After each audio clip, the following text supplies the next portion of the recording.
বিয়ে হবে আর রং খেলা হবে না, মেহেদি পরা হবে না, তাহলে তো বিয়ে হতেই পারে না।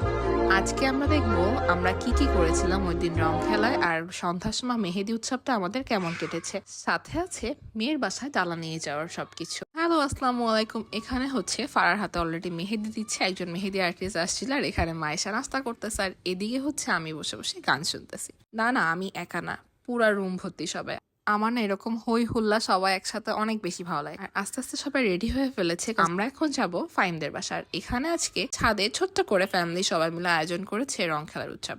আর এখানে সব ভাবি আমরা, মানে ফাইম যার বিয়ে তার সব মামি বোন মামারা, ভাই বোন কাজিন সবাই মিলে আর কি ছোট্ট করে একটা মানে মজা করতেছে। সবাই সবাইকে রং মাখাচ্ছে, দৌড়াদৌড়ি।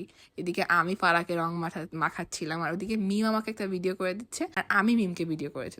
আমাকে এখানে অনেক বেশি কিউট লাগতেছে মাশাআল্লাহ। আচ্ছা, এটা মজা ছিল। আমি এখানে সবার গ্রুপ পিকগুলো অ্যাড করে দিচ্ছি যাতে আপনারা দেখতে পারেন। আর তারপর বাসায় যে সবাই ফ্রেশ ট্রেশ হয়ে গোছল টোছল করে আমি বড় ভাবির হাতে মেহেদি দিয়ে দিলাম। হ্যাঁ, সবাই সবার মতো রেডি হয়ে চলে আসতেছিল, আর আমি এসে দেখি যে সব মানে আমরা গতকালকে যে ডালাগুলো গুছিয়েছি সেগুলো সব ফ্রন্টে রাখা, কারণ এখন আস্তে আস্তে সবাই যাবে। আর সব জারি ফারা মাহা এরা সবাই ফারান সবাই আস্তে আস্তে করে ডালাগুলো নিয়ে নিচে যাবে। তো মাইশা অলরেডি ডালা নিয়ে নিল, আর ডালা নিয়ে যাচ্ছিল সব বরের কাজিনরা। অমিত হ্যাঁ সবার হাতে মানে ছেলে প্রায় সবার হাতে এক একটা করে ডালাগুলা তুলে দিচ্ছিল। এখানে ফারান একটা নিচ্ছে, আর এদিক দিয়ে ফারানের শালটা ফাইম নিয়ে নিছে। তো এখান থেকে এইটা নিবে হচ্ছে ফারা। তো সবাই এক একটা করে নিচ্ছিল ওয়েট অনুযায়ী কে কোনটা নিতে পারবে। তো এটা নিচ্ছে ফারা, তারপর মাহা মাইশা সবাই এবার আস্তে আস্তে করে বের হয়ে যাচ্ছে। আর আমি যাব না, কিন্তু আমি একটা ডালা নিয়েছি নিচ পর্যন্ত এগিয়ে দেওয়ার জন্য। এটা অনেক ওয়েট ছিল, ওটা ছেলেরাই নিয়েছে। তো মাহা নিচ্ছে মিষ্টি ডালাটা। তারপর হচ্ছে মাহার নেওয়া হয়ে গেলে যে কটা ডালা বেঁচে ছিল ওরা আর কি কাজিনরা যাবে। তো সবাই উপরে আসেনি, অনেকেই নিচে ছিল। তো পাইব আমাকে একটা ডালা দেয় যে তুমি নিচ পর্যন্ত অ্যাটলিস্ট আগায় দিয়ে আসো। তো এখানে একটা একটা করে নেই। আর এই যে আমার ব্লগের ভিডিও। আর গেস হোয়াট, এই ভিডিওতে বলেছিলাম আমার একটা ডালা খুব পছন্দ হয়েছে, সেটা হচ্ছে মেকআপের ডালা। তো সেই ডালাটাই আমার হাতে ছিল, তো আমি অনেক খুশি হয়েছি। আর গাড়ির উপরে রাখা আর একটা ডালা, মানে আর কি সবকিছু সেট করছে ভিতরে, এই জন্য সবকিছু উপরে রাখছে।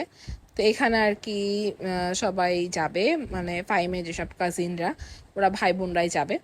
তো এই তো সবকিছু আস্তে আস্তে গুছানো হয়ে গেছে। তারপর আমি উপরে চলে আসি। আর কি হয়েছে বলেন তো, আজকে তো মেহেদির প্রোগ্রাম ছিল, যেন সবাই টুকটাক গ্রিনের শেডের মধ্যে পড়েছে। তো এখানে আমার মেহেদি দিতে হচ্ছে, যেখানে কোনো প্ল্যানই ছিল না, কারণ মেহেদি আর্টিস্ট এসেছে কিন্তু এত মানুষ ছিল সবাইকে দিয়ে কমপ্লিট করতে পারছিল না। যেহেতু আমিও পারি, তো ভাবি আমাকে বললো যে তুমিও দেওয়া স্টার্ট করে দাও। তো আমি আর কি শাড়ি টাড়ি পরে সবকিছু জুয়েলারি পরে বসে গেছি মেহেদি দিতে, মেকআপ টেকআপ করে। কারণ হচ্ছে লোক অল্প অনেক ছিল, আর মেহেদি আর্টিস্ট দুইজন দিয়ে কভার করতে পারছিল না। আর আমার কাছে কেমন লেগেছে অবশ্যই কমেন্ট করে জানাবে। তারপর আর কি খাওয়া দাওয়া করলাম, রাত হয়ে যাচ্ছিল। তো এখানে সবাই ডিনারে বসে গেছে, সবাই সবার মতো খাচ্ছে। এখানে টুম্পা আপু, ওই যে টুম্পা আপু দিবে, এখানে ফারজু ভাবি সবাই।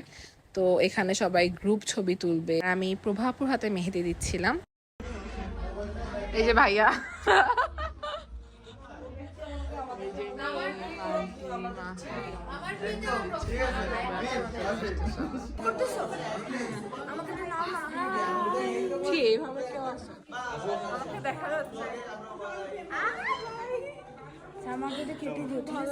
তোর এটাই দিব মনে হয়, দেখা যায়। আমি আজকে একটা ছবিও তুলতে পারিনি। আর 12টা বেজে যাচ্ছে, লিফট অফ হয়ে যাবে, তাই সবাই দ্রুত দ্রুত নেমে গেছে। আর এখানে হচ্ছে সবাই হেঁটে হেঁটে যাচ্ছে, কারণ জনি ভাইদের বাসা একদম পাশে। তো বাসায় যে আর কি সবাই চা টা খাচ্ছে, আমি আবার মেহেদি দিতে বসে গেছি। তো এই তো মেহেদি দিচ্ছি, এদিকে সবাই গল্প করছে, মিম মাসুম ভাই কান্তা আপু যে যেখানে ছিল। যেহেতু আজকে আমি মেহেদি দিচ্ছিলাম, বেশি ভালো ফুটেজ নিতে পারিনি, তাই আমি এখানে কিছু গ্রুপ পিকচার ছবি অ্যাড করে দিচ্ছি। আশা করি আপনাদের ভালো লাগবে। এই ব্লগটা এই পর্যন্ত।